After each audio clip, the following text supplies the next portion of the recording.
How to turn off quiet mode on Instagram app. Hi everyone, welcome to the channel. This is Rose and I'm here to guide you on how to turn off quiet mode in the Instagram app. Watch the video till the end and without any further ado, let's dive right into the video. First of all, make sure your app is up to date.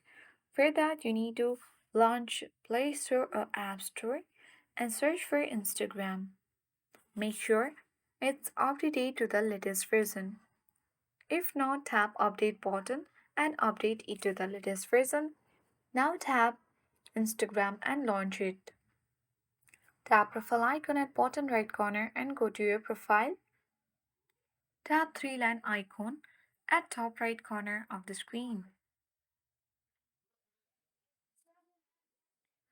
Once you're on the settings and activity section, you have to go to the option for notifications and tap on quiet mode. This will automatically mute notifications at night or whenever you need to focus if it is turned on. Now make sure that you toggle off the button for sleep mode, and then after that Instagram will ask you to confirm that you want to turn off quiet mode. You need to confirm your choice and the feature will be disabled. That's all for today. Hope this video helped you. If you are new to our channel, hit the like button and subscribe for more tech and tips videos. Thanks for watching and see you in the next video.